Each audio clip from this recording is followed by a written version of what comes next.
From my plane window, the peninsula on which Vanimo town sits seemed shaped like a saucepan, with white sandy beaches on either side. Lush green forests catch my eye as the plane circles. The vision of foamy white waves crashing onto lime white corals stirred memories of longing for my own island home in New Ireland.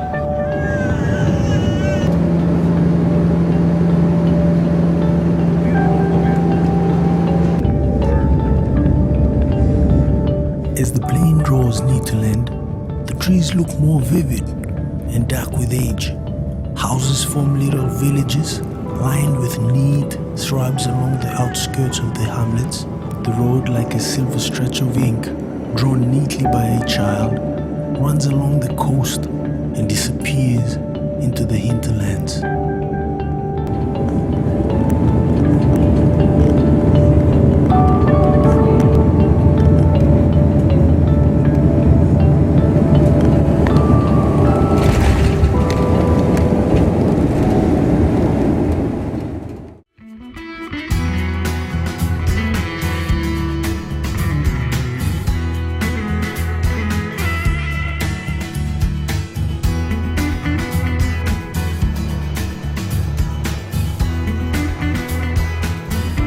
It was a privilege to visit the peaceful and picturesque Vanimo Green district in the company of the opposition leader and member for Vanimo Green, Honorable Belden Nama, and MP for Bulolo, also deputy opposition leader, Honorable Sam Basil, along with 30 other people who were invited by Mr. Nama to the district.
The official visit started on Tuesday, the 18th of February 2014, with the group dropped into Dapple Health Center in the Vanimo Urban LLG.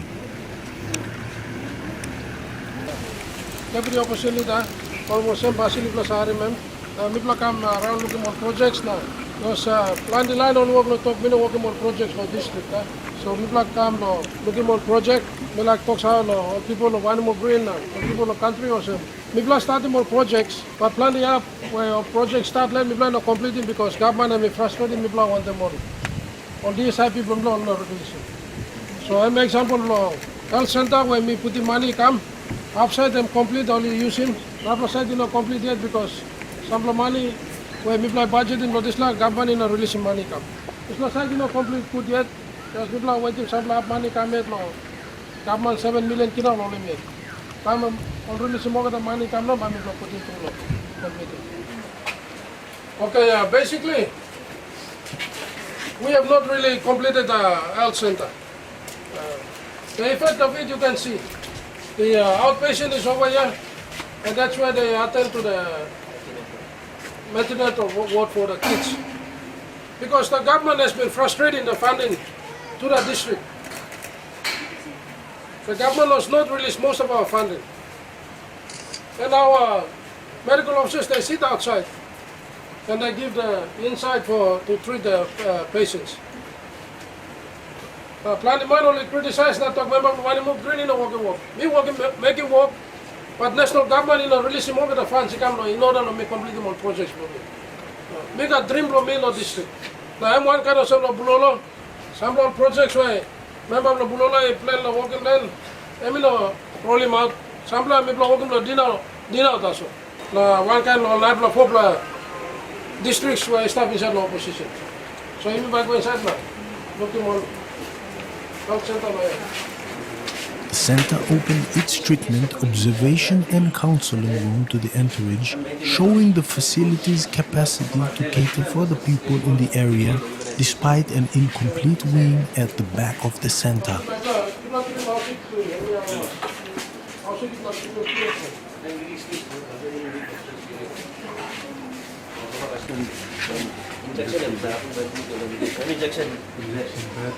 You can see we have completed the health center that serves close to 15,000 Papua New Guineans who live around here. And you have that small part serving the community here. The big pathway which is supposed to be completed so that you can have the patients and you can have enough room for the hospital, we can't complete it. As we go through, you will see most of my projects have started, have not yet been completed because we don't have funding in the district. Mr. Nama committed his assistance to maintenance of the center and completing the wing. Community law Dapple, workman law housing. As soon as we like some money law district by me law, this 7 million by me complete this housing. So that people got people space law work. We make sure that next JDB PPC, people release him balance money law complete in health center by me lawyer. People can some good service people. Me talk thank you on workman. People no sleep close to housing. By me make sure that we find out how much the workman and by one housing project by Mr. Them lawyer. No, workman by sleep close to people. Thank you. At the Vanimo Bosco Institute, Mr. Nama was warmly received by the students, staff and principal who openly expressed their gratitude to the local MP who had in 2011 funded a very small Apache terminal, or known as VSAT, which provided broadband data enabling internet access for the students and staff of the institute until it failed a year ago. In any way I can, I want to contribute to building a human resource in our country. I put about 250,000 to Don Bosco's secondary. I want to continue to support you because Don Bosco is the first secondary school in my electorate. The institute, since 1995, opened up a computer lab, starting with 12 computers. Now the lab is equipped with 54 computers and a projector, funded by the Indian government, USAID, JICA and Mr. Nama.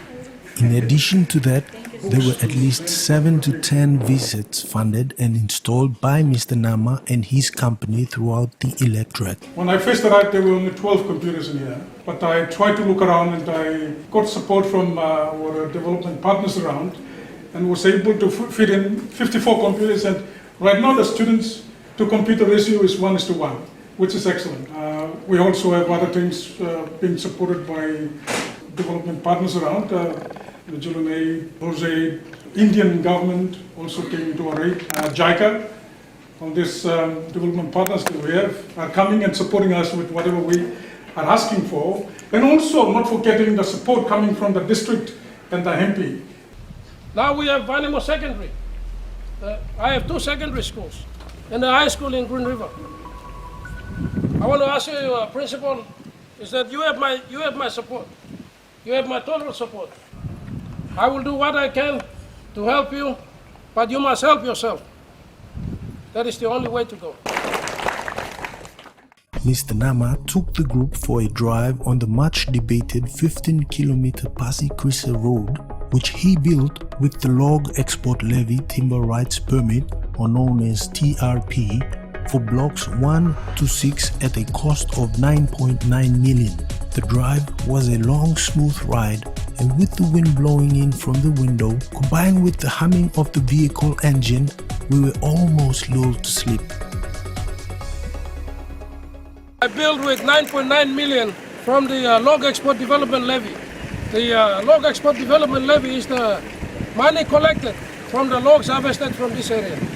This area is to be forested. They've harvested all the logs. And from those logs, 8 kilo per cubic have been paid to a trust account which is kept by Department of Finance and Treasury. The trustees of the trust account are the Secretary for Finance, Secretary for Treasury, and MD for Forest. So here we have, it's the beginning of the road that I constructed with only 9.9 million, covers close to 15 kilometers. Here you will compare the road that has been built from Erima Bridge to Port Moresby Business College, less than 500 meters. But they spent, able construction, they spent 75 million. With little money I have, I try to do my best to service my people.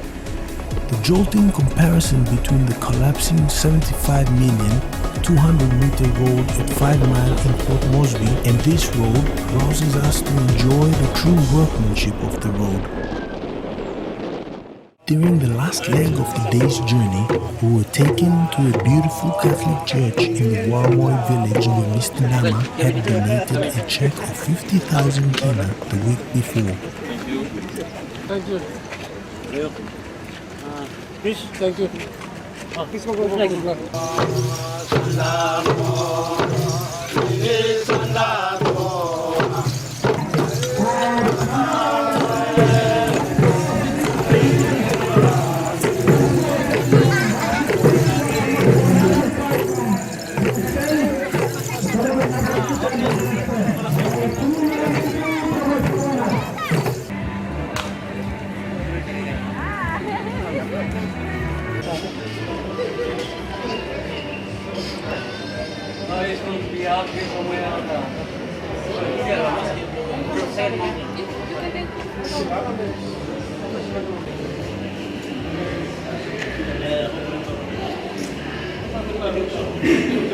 It is morally right to contribute to the work of the church regardless of denomination, as the churches are the ones who bring services to remote areas where the government cannot reach, said Mr. Nama. Wednesday 19th of February brought us up the winding, dusty road towards Bewani, past Kilipau in the Bewani Wutung on a LLG.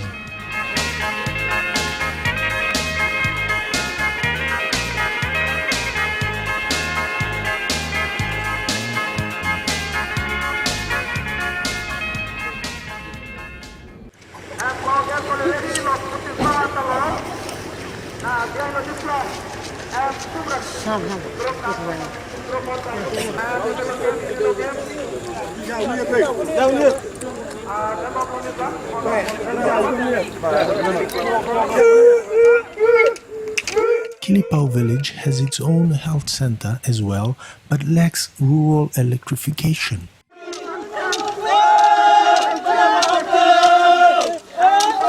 Mr. Nama told the people gathered that his company, partnered with AG Construction Limited, would build a hydro dam like the one in Bololo, using the river adjacent to the village to generate power up to 240 volts, which would provide power for the whole area. I think I'm right. No, me here does a picnic in this area. By me find him, my local walking slide road. Today, we got big plumbermas. We got big plumbermas now. One block Chinese company. When me find him finish, only walking my road no bulolo. Me have me go look him slide road. Me have a master walk only walk him no bulolo. Why me like starting hydropower lawyer? Me like starting because no last Christmas 2013. Governor, former governor, now I'm stop the court house in Memno. Possibly some governor. I'm got mine. You can see Prime Minister of Papua New Guinea Gona. Only working agreement want the Indonesian Loxi power lab. As long as me member of the Vanimo drain, by no got power by Maximo Indonesia. Papua New Guinea like supplying power, you mean? By you mean supplying power, you go to Papua New Guinea. Right.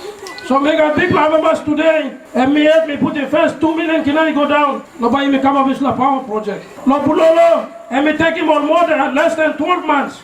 1+ years, no only constructing hydro. So me believe was him. So was now me start early. Within the next 2 years, by me online people from Kilipau, Kilmeri Census Division, Bewani as a whole, now Vanimo Green as a whole, by me supplying power, no PNG power. Right. The trip continued up the mountains of Scottshaw village where the member had initiated a cocoa estate. The estate covers at least 600 hectares of land under the management of Estate Company Management in partnership with Mr. Nama.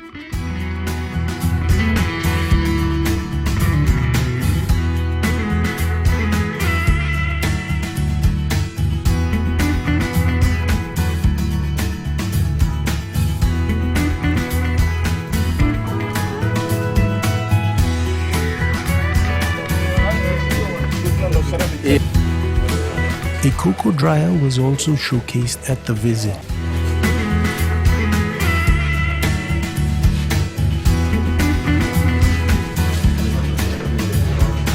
This is the cocoa dryer. They get the pods from the trees, they cut them open, get the wet beans, they come through this machine here. It's controlled by power. It's put through the dryer, and when they come out, they're all dried beans, ready to be sent to the factory, and they're crushed up and they make chocolates. Here we take the chocolate that we eat, the Milo that we drink, and the byproducts that they make from the cocoa beans. The dryer has a capacity to produce 100 grams of dried cocoa in an hour. This dryer is the first in the country. No one is using it in Papua New Guinea. Everybody is going through fermentary. So this is the first system. This thing can make 100 kg. 100 kg in 1 hour. In line with the sustainable regrowth program undertaken by the estate, a nursery has been set up where they are currently growing koila and balsa plants to be replaced after logging. The Cocoa and Fermentary project employs and provides also a rural housing project for the workers. The housing project currently has 21 houses provided with the standalone water tanks. Another initiative of Mr. Nama and former president and chairman of the local landowner company. The creation of the Border Development Authority came to effect to hold citizens migrating over the border, which is just 20 meters from the cocoa estate and a mere 5 to 10 minutes walk from the housing project. The whole idea of Border Development Authority, to build houses for our village people, build hospitals, schools, settle them properly, and then try to put the infrastructure like roads. And like I said, the border is about 5-10 minutes walk from here. So you can see there is no police presence here, there is no military presence, there is no government service here. Where did all the money from Border Development Authority go? And what you see here is just an initiative by myself and the president who was once the landowner company chairman here to try and improve the lives of the people in the border area.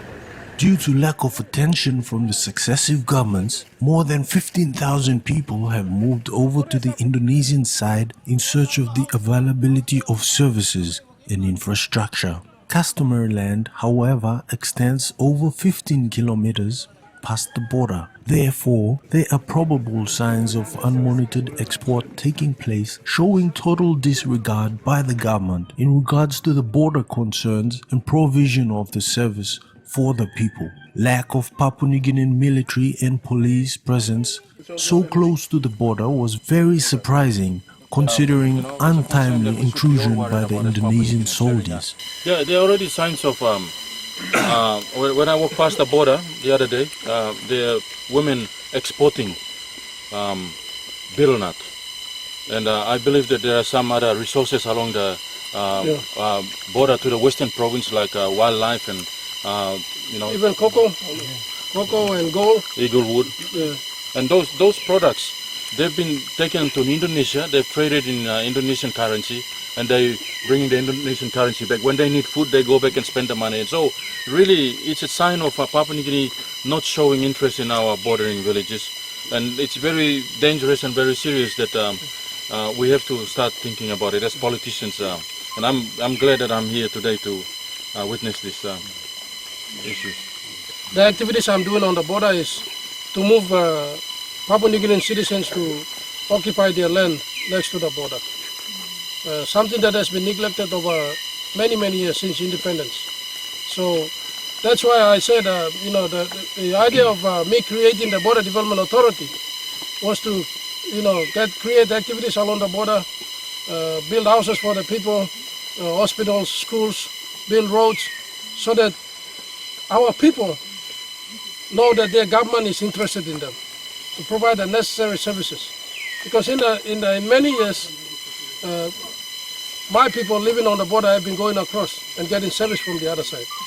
In fact, more than 12 to 15,000 Papua New Guineans have already migrated to the other side because of lack of government service being provided to border villages. And my idea is to provide the necessary services like hospitals, schools, roads, and eventually telecommunication and power, so that we bring our people back. As a leader, as a national leader, concerned about my people in the border, concerned about the land and the international border that we share with Indonesia, my idea is to create activities here so that I keep my people, I keep my land. I'm a nationalist, I'm a patriot. Basically, that's it. But what do? I have to ensure that my people get the services they deserve. In this case, the government is not providing any service, so I have to bring in private partners to partner with the village people. And as you see, we have cocoa estate and housing scheme being developed for the landowners. Shade provided by the towering trees edging the road was a welcome treat as we drove to yet another project initiated by Mr. Nama in Bewani. We were hit by another majestic display of rows of nursery oil palm plants in polybags, the irrigation drip hoses lined neatly between each row. This is home to the Bewani oil palm plantation, which spans 140,000 hectares of land with an excess of at least 2 to 3 million seedlings already planted. Most workers employed in the plantation are from Somboy village, also home of the opposition leader and MP for Vanimo Green, Honorable Belden Nama.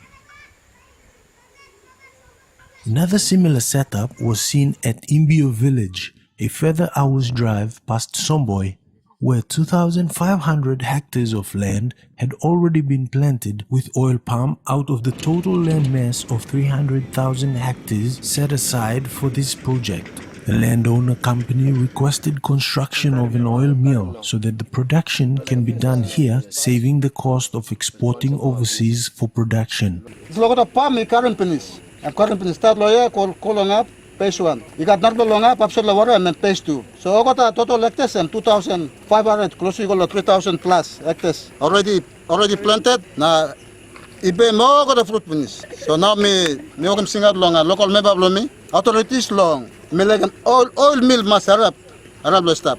After the shock of seeing so many oil palm nursery plants and polybags, we were hit by yet another wonder. Right in the heart of Bewani over Warame River, spread a 300-meter bridge built entirely with steel and supported on concrete pilings at a cost of 15 million kina.